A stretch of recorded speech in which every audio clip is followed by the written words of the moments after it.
할렐루야. 하나님께는 영광, 우리들에게는 은혜가 넘치는 귀한 시간이 되기를 바랍니다. 골프를 좋아하는 분이 있었습니다. 근데 주일 아침에 골프 약속을 하고는 고민을 하다가 골프장으로 향했습니다. 친구가 왜 늦었는지 물었더니 말합니다. 내가 교회 다니거든. 근데 아침에 교회를 가야 할지 골프를 쳐야 할지 고민이 되더라고. 그래서 동전을 던져서 결정하기로 했거든. 앞면이 나오면은 교회로 가고 뒷면이 나오면 골프를 치기로 했어. 근데 친구가 물어봅니다. 아니 그 결정하는데 뭐 시간이 그렇게 오래 걸려? 그랬더니 이 사람이 그러더랍니다. 10번 만에 뒷면이 나왔거든. 10번 만에 뒷면이. 이 사람이 그 다음 주에는 마음을 잡고 교회 예배에 참여를 했습니다. 목사님께서 그날 말씀하시는데 사람의 마음이 중요하다 이런 말씀을 해주셨어요. 이 사람이 들으면서 끄덕끄덕 고개를 끄덕이고 아멘 아멘 하고 나서 그 다음 주에 교회를 빠지고 또 골프장으로 향했습니다. 친구가 이유를 물어봤더니 이렇게 말하더랍니다. 우리 지난주에 담임 목사님이 너무 귀한 말씀을 하셨어. 마음이 중요하다는 거야. 나는 교회 가서 예를 들면 내 몸은 교회에 와 있는데 마음은 골프장에 가 있거든. 근데 골프장에만 오면 몸은 여기 있는데 마음은 교회에 가 있어. 그래서 몸과 마음 중에 중요한 것은 마음이기 때문에 나 오늘 골프장에 온 거야. 그러더랍니다. 이런 걸 자기 합리화라고 그러는 거죠. 자, 온전하게 기도하라. 이런 주제로 2번 말씀을 드렸습니다. 처음 시간에 은밀하게 기도하라. 골방 기도에 대해서 말씀드렸고, 2번째 시간에 야곱의 기도라는 제목으로 말씀을 드렸습니다. 오늘은 온전하게 기도하라는 주제로 말씀드리는 3번째 시간입니다. 예수님의 기도, 이런 제목으로 말씀을 나누려고 합니다. 오늘은 신약에 나오는 예수님의 기도를 통해서 온전한 기도에 관한 신약 성경의 교훈을 얻게 되기를 원합니다. 오늘 본문은 예수님께서 겟세마네 동산에서 하신 기도인데 이 기도를 중심으로 해서 우리가 교훈을 얻게 되기를 원합니다. 특별히 오늘 본문에 나오는 내용을 통해서 예수님의 기도와 제자들의 기도를 비교해 보려고 합니다. 그러면서 우리가 교훈을 얻게 되기를 바랍니다. 우선 예수님의 기도, 모범되는 기도를 살펴보도록 하겠습니다. 자, 예수님의 기도가 가지고 있었던 기본적으로 2가지 아름다운 자세가 있었습니다. 첫째는 겸손이고 둘째는 간절함입니다. 한마디로 하자면 간절한 겸손 이렇게 표현할 수도 있겠죠. 자, 본문 41절 말씀 함께 읽어보겠습니다. 그들을 떠나 돌 던질 만큼 가서 무릎을 꿇고 기도하여. 아멘. 예수님께서 어떤 자세로 기도하셨습니까? 무릎을 꿇고 이렇게 기도했다고 말씀합니다.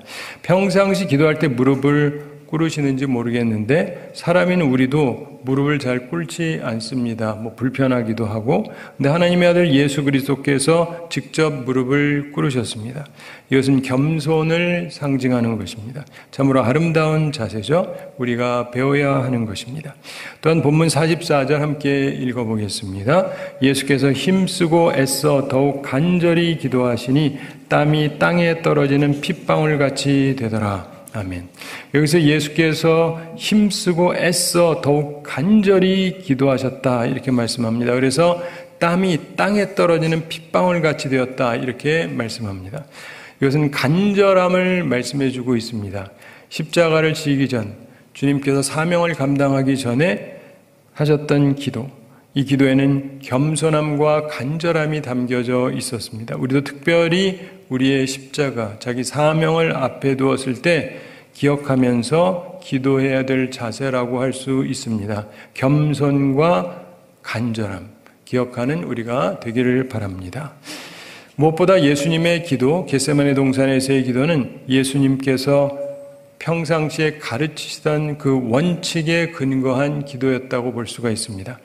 우리는 예수님의 기도를 보면서 배워야 되는데 오늘 말씀을 통해서 우리는 예수님의 기도에서 은밀한 기도의 3가지 요소를 또한 발견하게 됩니다. 기억하고 본받는 우리가 되기를 바랍니다. 자, 예수님의 기도에서 발견하게 되는 첫째 요소는 홀로 하는 기도입니다. 홀로 하는 기도. 뭐라고요? 그렇습니다. 물론 예수님께서 표면적으로 제자들과 함께 기도하러 가셨습니다. 그러나 기도하실 때 홀로 떨어져서 기도하셨습니다. 41절 다시 함께 읽어보겠습니다. 그들을 떠나 돌 던질 만큼 가서 무릎을 꿇고 기도하여. 아멘. 그들을 떠났다. 즉 홀로 기도하십니다. 돌 던질 만큼 갔다. 이렇게 말씀하죠. 남자가 돌 던지면 그래도 꽤 멀리 날아가죠. 예수님께서는 근본적으로 홀로 기도하셨습니다. 우리는 예수님의 기도의 모습에서 대체로 홀로 기도하셨다는 사실을 우리가 기억할 필요가 있어요. 예수님은 가르치신 대로 하시던 분입니다. 예수님의 기도하면 가장 먼저 우리에게 떠오르는 것은 뭐죠? 40일 금식 기도잖아요. 예수님께서 어디서 기도하십니까? 광야에서 기도하시죠. 광야에서 누구와 함께 기도하셨습니까? 아무도 없어요. 예수님께서 홀로 광야에서 기도하셨습니다. 말 그대로 홀로 기도하셨습니다. 그래도 밥 해주던 사람이 있지 않을까요? 금식 기도인데 누가 밥을 해줘요? 그렇죠?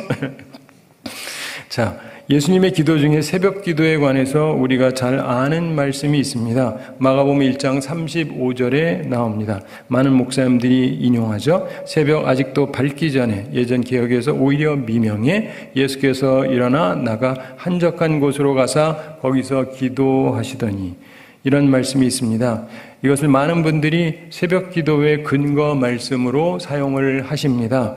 그런데 한 가지 우리가 주목할 점이 있습니다. 예수님께서 새벽 오히려 미명에 기도하셨던 것은 분명히 사실입니다.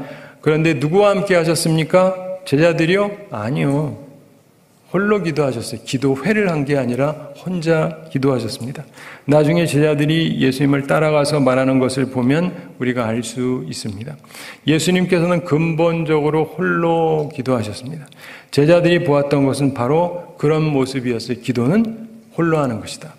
이걸 보면서 배운 거예요. 오늘 본문의 경우도 마찬가지입니다. 그런데 오늘은 제자들을 함께 데리고 가셨고 그들을 기도시키십니다. 우리 주면은 기도회 하자, 기도해라, 뭐 이런 거랑 비슷해요. 왜 그러느냐? 제자들을 위해서 그렇게 하신 거예요. 기도를 시켜야 할 만큼 중요하다고 생각하셨기 때문입니다. 그런데 어찌되었든 중요한 것은 예수님은 근본적으로 홀로 기도하셨다는 것입니다. 무슨 말이냐? 예수님은 기도는 근본적으로 은밀해야 된다. 하나님과 하는 것이다. 이걸 가르치셨고 실제로 그렇게 하셨다는 것입니다. 홀로 하는 기도의 중요성을 우리가 진정으로 깨닫게 되기를 바랍니다. 홀로 하는 기도자를 하나님께서 은밀하게 보시고 그 사람에게 복을 주십니다. 이게 성경 말씀이거든요. 정말 은밀히 보시는 하나님의 보상을 받으려면 은밀하게 기도하셔야 하는 것입니다. 1872년 유명한 설교자 무디 목사님이 영국 런던에서 전도 집회를 열었습니다. 훌륭한 목사님이 왔다. 그리고 아침에 집회를 하는데 설교하는데 분위기가 너무 냉랭한 거예요. 이게 전혀 분위기가 안 돼요. 무디 목사님이 그토록 힘들게 설교를 한 적이 없었다라고 회고할 정도로 반응이 아주 안 좋았습니다. 근데 그날 저녁 분위기가 완전히 달라졌어요. 그리고 그날 밤에 믿기로 작정한 사람만 500명이나 되었습니다. 그러면서 놀라운 부흥이 시작되었는데 이유가 하나 있었다고 합니다. 아침에 한 여인이 집회에 참석했다가 자기 여동생에게 집회에 대해서 말했습니다. 그 여동생 마리안 아들레이드라고 하는 분이 몸에 병이 있어서 평생을 침대에 누워서 지내던 분입니다. 그러니까 교회도 나올 수가 없었고, 근데 그의 이야기를 듣고는 그러더라면서 뭐라고요? 무디 목사님이 우리 교회에 오셨다고요? 만약 그걸 알았더라면 내가 금식하면서 기도했을 거예요. 그럼 지금부터 금식하며 기도하겠어요.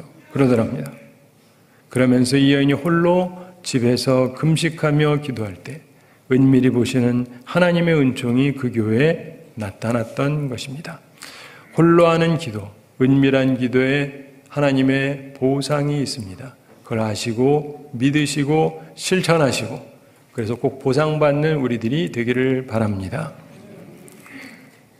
예수님의 기도에서 배우는 두 번째 중요한 점은 간단 명료한 사명의 기도입니다. 간단 명료한 사명의 기도. 예수님의 기도 내용은 굉장히 명확하죠. 42절에 나옵니다. 42절 함께 읽어보겠습니다. 이르시되 아버지여 만일 아버지의 뜻이거든 이 잔을 내게서 옮기시옵소서. 그러나 내 원대로 마시옵고 아버지의 원대로 되기를 원하나이다 하시니. 아멘.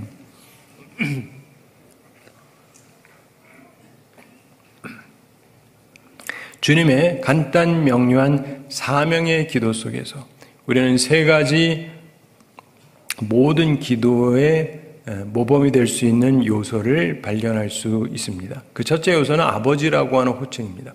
하나님을 아버지라고 부르죠. 이것은 하나님에 대한 완전한 신뢰를 보이는 단어입니다. 아버지라는 고백에 신뢰가 담겨 있는데 간혹 자기 아버지가 문제가 있었던 분들은 하나님을 향해서 아버지라고 호칭하는 것에 대해서 저항감을 느끼는 분도 있습니다. 그런 분들이 있다면 하나님 안에서 새로운 아버지의 상을 찾으시기 바랍니다.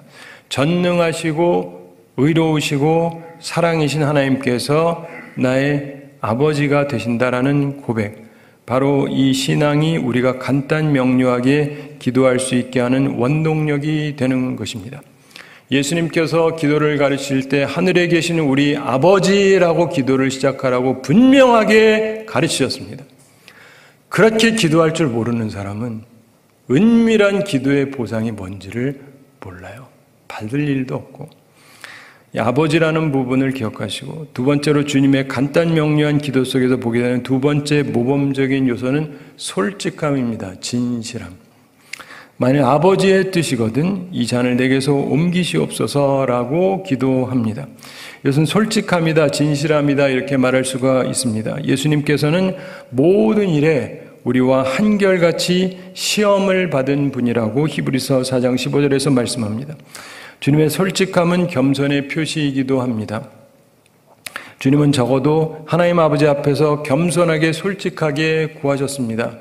내가 원하는 건 그게 아닌데요. 난 이거를 원하는데요. 솔직함이 있었습니다. 세 번째, 주님의 간단 명료한 기도 속에서 보는 모범적인 요소는 순종입니다. 순종. 그러나 내 원대로 마시옵고 아버지의 원대로 되기를 원하나이다. 이것은 하나님 아버지의 뜻 앞에서, 사명 앞에서 자신의 헌신을 다짐하는 순종의 결단입니다. 자기 헌신을 다짐하는 사명감 넘치는 순종의 모습. 이것이 바로 주님의 기도에 담겨 있는 간단 명료한 사명 기도였습니다. 저도 살면서 원하는 것들이 있고 기도하긴 하는데 아버지의 뜻이 그게 아니면 그래도 따라 해야죠. 근데 그게 우리에게 꼭 있어야 되는 것입니다. 하나님 아버지께 솔직하게 간구하되 전적인 순종을 각오하는 주님의 사명의 기도, 바로 이것이 우리가 기도할 때 가져야 될 중요한 자세라고 할 수 있습니다.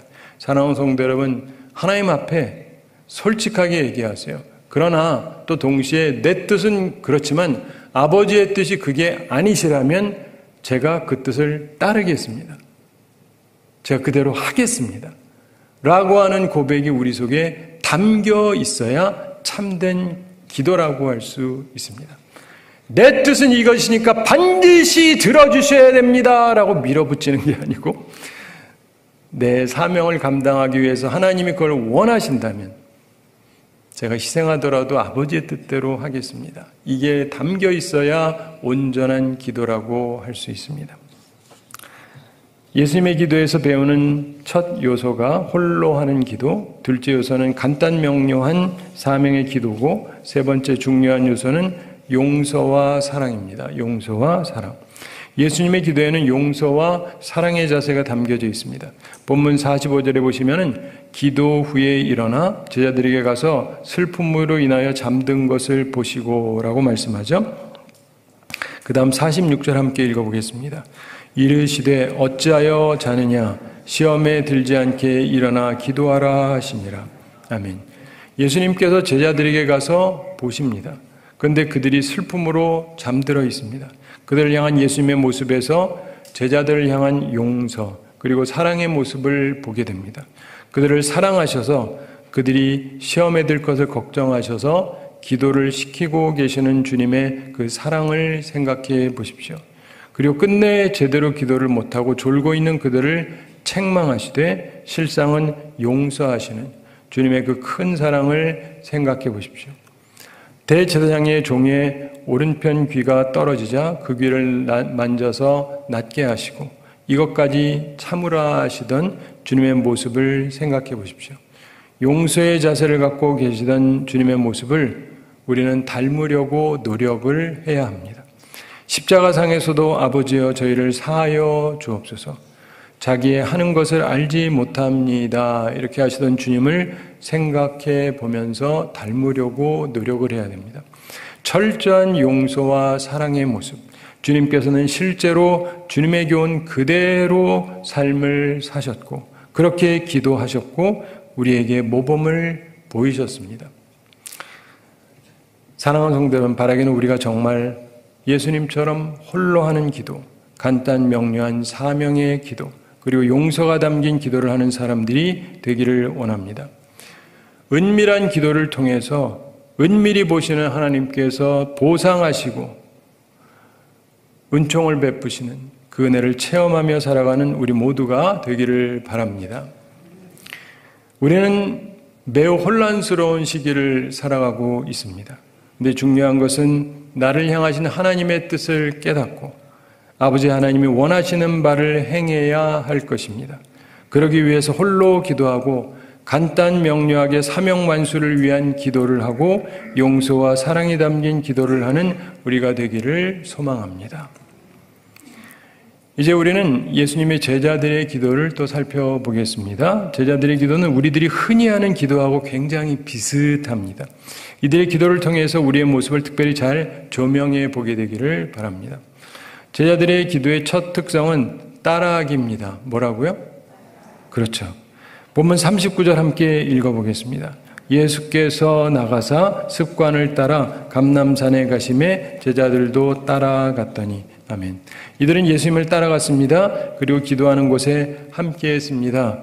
요즘 이야기로 하자면 기도회에 참석했다 이렇게 말할 수 있겠습니다. 남이 기도하니까 따라하는 것, 기도한다고 모이니까 그저 따라서 모이는 것, 이런 것입니다. 물론 이게 잘못된 게 아니에요. 잘하는 거죠. 모든 것은 따라하는 데서부터 시작이 됩니다. 시작은 잘한 것입니다. 단지 이들은 상황에 대한 분석, 파악이 부족했던 것으로 보여집니다. 이들은 이제 주님께서 곧 잡히신다라고 하는 사실, 그리고 자신들이 기도로 반드시 무장되어야 한다는 사실을 잘 파악하지 못하고 있었던 것 같습니다. 물론 예수님은 말씀했죠. 그러나 이들이 충분히 인식하고 있지 못했던 것 같습니다. 마찬가지로 오늘날에도 많은 교회들이 기도회는 합니다. 모여요. 기도도 합니다. 그게 나쁜 건 아니에요. 잘하는 겁니다. 그러나 그들의 상황에 대한 정확한 파악을 하고 있는 분들은 그리 많지 않은 것 같습니다. 어느 시골교회에서 착실하고 믿음 좋기로 소문난 어느 집사님이 대표 기도를 하게 되었답니다. 떨리는 가슴으로 마음을 가다듬고 기도하기 시작했습니다. 기도는 굉장히 간절하고 은혜가 넘쳤습니다. 근데 너무 긴장을 해가지고 기도를 끝내기 위해서 예수님의 이름으로 기도를 마쳐야 되는데 이분이 그만 예수님 이름이 떠오르지가 않는 거예요. 침묵하던 집사님이 드디어 입을 열었습니다. 풍랑을 만났을 때 물 위를 걸으신 그분의 이름으로 기도합니다. 아멘.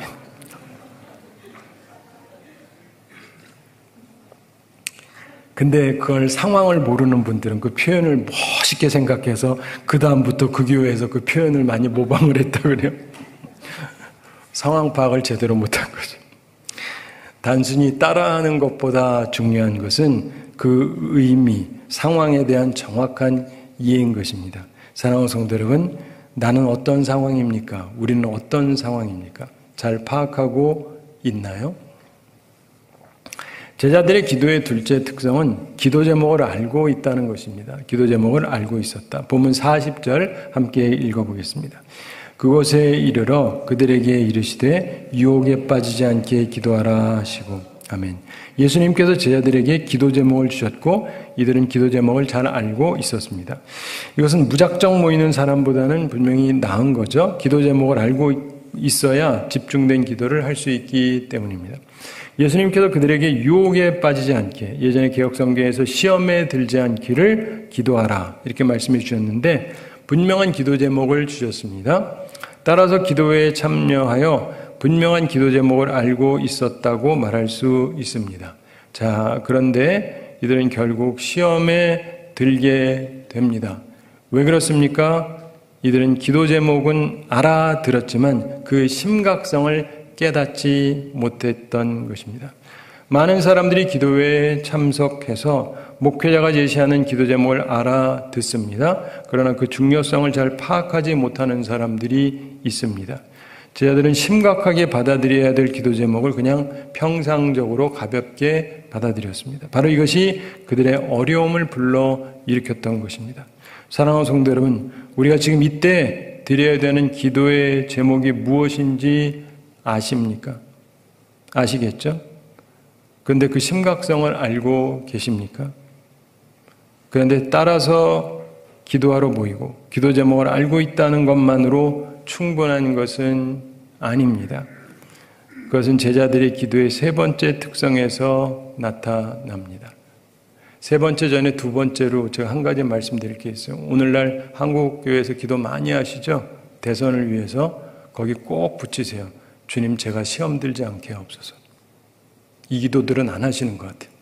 내 원대로 하옵소서. 믿습니다. 아멘. 이렇게만 하지 마시고 저 시험 안 들게 해주십시오. 꼭 필요해요. 하나님의 뜻이 이루어질 텐데 거긴 하나님의 섭리가 있거든요. 시험 들지 않게 꼭 기도하시기 바랍니다. 제자들의 기도의 세 번째 특성은요, 자면서 하는 기도입니다. 자면서 하는 기도. 본문 45절 함께 읽어보겠습니다. 기도 후에 일어나 제자들이 가서 슬픔으로 인하여 잠든 것을 보시고, 아멘. 제자들이 잠들어 있었습니다.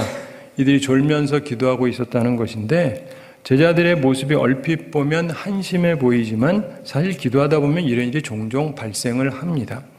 함께 모여서 기도한다고 하다가 자기도 모르게 깜빡 잘 수도 있어요. 근데 그런 때의 이유는 사실은 간단합니다. 피곤함도 있지만 긴급함을 느끼지 않을 때 쉽게 잠이 듭니다. 여러분, 내가 긴급하다고 생각하면요, 자려고 하는데도 잠이 안 와요. 아시죠? 네. 제자들에게 기도할 수 있는 시간이 이제 얼마 없었습니다. 그러나 이들은 그 긴급성을 알고 있지를 못했습니다. 항상 급하게 생각할 필요는 없어요. 어떤 경우는 시간도 많고 그러니까. 그러나 어떤 때는 정말 시간이 없을 때가 있습니다. 긴급할 때가 있습니다. 그런데 그것을 깨닫지 못하면 깨어 있어야 할 때 잠에 드는 것입니다. 사랑하는 성도 여러분, 예수님의 제자들, 특히 베드로, 요한, 야고보, 이 세 사람 특별히 먼저 따로 데리고 가셔서 기도하셨는데, 이 세 사람에 대해서 제가 비판하려는 게 아니라 그냥 상황을 생각해 보세요. 이분들은 본래 어부였고 밤을 새우면서 물고기를 잡던 사람들입니다. 전 그런 사람 아니고. 그런데 그렇기 때문에 이분들은 밤 새우는 게 어려운 사람들이 아니에요. 평상시에 하던 거니까. 그렇죠? 근데 저녁 시간에 잠시의 시간인데 잠을 자고 있었다. 이것은 그들의 정신적인 해이함을 보여주고 있는 것입니다. 긴급할 때 긴급성을 깨닫지 못하는 것은 위험한 일입니다. 사랑하는 성도 여러분, 아시겠습니다마는 미국 같은 경우도 일본이 진주만을 폭격할 때, 하와이 진주만을 폭격할 때 그 가능성이 이미 보고가 됐어요. 보고가 됐어요. 근데 그 보고를 무시했습니다. 그리고 당일에도 전투기들이 날아올 때 레이더에 쫙 나왔었거든요. 근데 그거를 이렇게 많이 적군이 갑자기 올 리가 없다. 아군의 비행기다. 이렇게 착각을 했습니다. 긴급성을 깨닫지 못했기 때문에 크게 당했던 거예요. 아니면 그렇게 크게 당할 일이 없어요. 기도해야 될 때 잠자는 것은 위험한 것입니다. 사랑하는 성도 여러분, 그걸 아십니까? 기도해야 될 땐 좀 기도를 하셔야 됩니다. 그런데 또 다른 제자 한 명을 우리가 주목할 필요가 있습니다. 그 사람은 바로 가룟 유다입니다. 본문 47절과 48절에 나옵니다. 47절에 보면 말씀하실 때 한 무리가 오는데 12 중에 하나인 유다라 하는 자가 그들 앞장서 와서, 그 다음 절 48절 함께 읽어보겠습니다. 예수께 입을 맞추려고 가까이 하는지라 예수께서 이르시되 유다야, 내가 입맞춤으로 인자를 파느냐 하시니.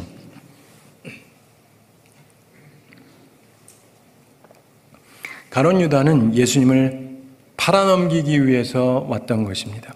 그것도 입을 맞추는 거짓 사랑과 존경의 표로 위장하면서 말입니다. 우리는 이 사건을 통해서 또 하나 배우는 아주 중요한 부분이 있습니다. 많은 분들이 이거 대충 넘어가는데 굉장히 중요해요. 그래도 기도한다고 따라와서 기도하는 흉내라도 내면서 자는 사람이 낫다라고 하는 점을 배우게 돼요.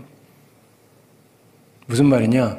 기도하지 않고 자기 혼자 생각해서 자기 혼자 움직이던 이 가룟 유다는 결국 예수님을 배신하는 자리까지 떨어졌기 때문입니다. 사랑하는 성도 여러분, 요즘 기도하시나요? 모여서 기도하는 것으로 온전한 것이 아니라고 말씀드렸습니다. 그러나 기도하러 모이지도 않고 홀로 기도도 하지 않고 그냥 내 뜻대로 하는 분들은 주님 팔아먹는 가룟 유다 같은 자리에 설 수가 있어요. 결코 그런 사람은 되지 마시기 바랍니다. 우리는 이 일을 통해서 세 종류의 기도에 관한 모습을 보게 되는 것입니다. 그리고 교훈을 얻습니다. 이게 결론적인 건데, 우선 가룟 유다처럼 기도하지 않는 사람, 자신의 길을 홀로 생각하고 걷는 사람이 있어요. 이런 사람은 정말 위험한 사람입니다. 그런 사람이 되지 마시기 바랍니다. 그런 사람은 도구가 돼요. 어떤 도구가 되느냐? 악한 도구가 됩니다. 마귀가 쓰는 도구가 돼요. 모두들 아는 사람이 되는데 문제는 악한 자로 기억된다는 것입니다. 우리 가운데 이런 사람은 정말 한 사람도 없게 되기를 바랍니다. 둘째 종류는 일반 제자들의 모습에서 볼 수 있습니다. 대부분의 우리가 이쪽에 가깝죠. 그래도 기도는 해요. 기도회에 참석도 하고 함께 기도 제목을 갖고 기도하기도 합니다. 그러나 결국 시험에 듭니다. 이런 사람들은 시험이 닥칠 때 어떻게 합니까? 육적으로 대처를 해요. 본문 49절과 50절에 보면 주님의 제자들이 기도를 충분히 하지 않았기에 칼로 사람을 상하게 합니다. 무슨 말입니까? 상황을 육적으로 대처한다는 말입니다. 그 외에는 방도가 없기 때문에 그렇습니다. 물론 이것이 전혀 기도도 하지 않고 악의 도구가 되는 것보다는 나은 것이겠죠. 그러나 이거 말고 우리에게는 더 좋은 최상의 모습, 예수 그리스도의 모습이 남아 있습니다. 그것을 배우려고 노력을 해야 됩니다. 우리 주님께서는 은밀하게 기도하셨습니다. 홀로 기도하시고 간단 명료하게 사명의 기도를 하셨습니다. 그리고 용서하시고 기도하셨습니다. 홀로 충분하게 기도하셨기에 주님께서는 이 어려운 상황을 맞아 영적으로 대처하십니다. 육적으로 대항하지 않으셨습니다. 이것이 바로 은밀한 기도를 하는 사람의 힘이요 능력인 것입니다. 이걸 꼭 소유하시게 되기를 바랍니다. 본문 43절 함께 읽어보겠습니다. 천사가 하늘로부터 예수께 나타나 힘을 더하더라. 아멘. 예전에 힘을 돕더라 이렇게 말씀했죠. 은밀한 기도자를 하나님께서 도우십니다. 천사가 힘을 더하는 은총을 입는 기도자가 다 되시기를 바랍니다. 이후에 나오는 사도행전 10장에 보면 고넬료라는 사람이 나오죠. 백부장 고넬료. 그도 역시 홀로 하나님께 기도하다가 하나님의 사자가 나타나서 그에게 은총의 말씀을 주십니다. 기억하십시오. 세상을 바꾸는 사람들은 은밀하게 기도하는 사람들입니다. 우리 가운데 그런 사람이 많이 나오게 되기를 소망합니다. 주님께서 세상을 바꾸셨던 힘은 바로 은밀한 기도에 있었다는 것을 기억하시기 바랍니다. 기억하시기 바랍니다. 하나님께서는 은밀한 중에 기도하는 자를 은밀하게 보시는 하나님이시기 때문에 그에게 갚아주시고 도와주시는 것입니다. 사랑하는 성도 여러분, 저는 이 말씀을 믿으면서 살아왔고 지금도 믿으며 살고 있고 앞으로도 그럴 생각입니다. 은밀한 기도에 힘이 있고 능력이 있습니다. 은밀한 기도를 하는 사람이 하나님의 뜻을 세워요. 두려워하지 않고 선한 도구가 되고 세상을 바꾸는 것입니다.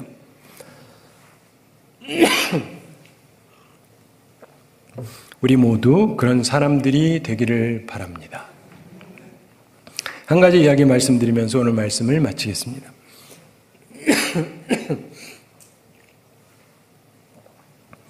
윌버 채프만이라고 하는 목사님이 계셨습니다. 무디 목사님하고 함께 대각성을 일으켰던 훌륭한 장로교 목사님이셨습니다. 이분이 영국에서 전도 사업을 하는데 잘 되지가 않아요. 진전이 없습니다. 근데 하이드 선교사님이라고 하는 분, 그분의 기도의 협력으로 엄청난 역사가 일어나게 되었답니다. 도대체 이 하이드 선교사님이 어떤 기도를 하는 사람이었기에 이런 엄청난 부흥을 일으켰는가? 크게 소리쳐서 기도하는 분이었는가? 아니면 유창하게 기도하는 분이었나? 아니면 뭐 또 다른 방식이 있었나? 근데 그런 것들이 전혀 아닙니다. 이 채프만 목사님께서 영국 집회를 마치고 떠나기 전에 이 하이드 선교사님에게 기도 좀 해달라고 부탁을 했습니다. 뭐 자주 하는 일 중에 하나인데 우리는 일반적으로. 근데 단둘이 방에 들어갔습니다. 그리고 문을 닫고 이분들이 무릎을 꿇고 앉았답니다. 그렇게 앉아있기를 몇 분쯤 하는데 하이드 선교사님이 아무 말이 없어요. 기도를 시작하셔야 되는데 기도를 안 하는 거예요. 조용합니다. 근데 윌버 채프만 목사님이 뭔가 다른 것을 느낄 수가 있었습니다. 눈에서 뜨거운 눈물이 흘러내렸습니다. 하나님이 함께 하신다는 것을 느낄 수가 있었습니다. 하이드 선교사님이 좀 더 있다가 눈물을 흘리면서 오 갓, 오 하나님 이렇게 하나님을 불렀습니다. 그리고 다시 한참을 아무 말 없이 있었습니다. 근데 이 기도 속에서 이 윌버 채프만 목사님은 전에 알지 못하던 놀라운 세계를 체험하게 되었습니다. 진실한 기도가 무엇인지 깨닫게 되었습니다. 하나님이 우리 사정 모르실까요? 말 잘해야 들으실까요? 그렇죠? 사랑하는 성도 여러분, 온전한 기도를 아시나요? 하나님께서 기뻐하시는 기도, 은밀한 기도, 그 기도를 통해서 은밀한 중에 보시고 보상하시는 하나님의 은총을 받는 우리 모두가 되기를 바랍니다. 그리고 주님처럼 은밀한 기도의 힘, 그 능력을 가지고 하나님의 뜻을 세우며 선한 도구가 되고 그래서 세상을 아름답게 주의 뜻을 따라 변화시키는 주님의 사람들이 되기를 우리 주님의 이름으로 축원합니다. 우리 함께 기도하겠습니다. 사랑의 하나님 아버지, 우리를 사랑하시고 오늘도 저희에게 귀한 말씀 주심을 감사드립니다. 온전하게 기도하기를 원하시는 주님, 오늘도 예수님의 기도를 통해서 기도에 대해서 배우게 해주심을 감사드립니다. 우리의 마음에 새기게 해주시고 우리도 예수님처럼 온전한 기도를 할 수 있는 사람들이 되게 하여 주시옵소서. 참으로 하나님만을 바라보며 홀로 기도하되 내 사명을 위해서 간단 명료하게 기도하고 철저하게 순복함으로 하나님께서 기뻐하시는 일을 이룩해 나가는, 그리고 하나님의 능력을 체험하며 우리의 죽음 뒤에 따라오는 부활의 능력, 그 하나님께서 주시는 은총을 체험하며 살아가는 우리들 다 되게 하여 주시옵소서. 감사드리며 예수님의 이름으로 기도드리옵나이다. 아멘.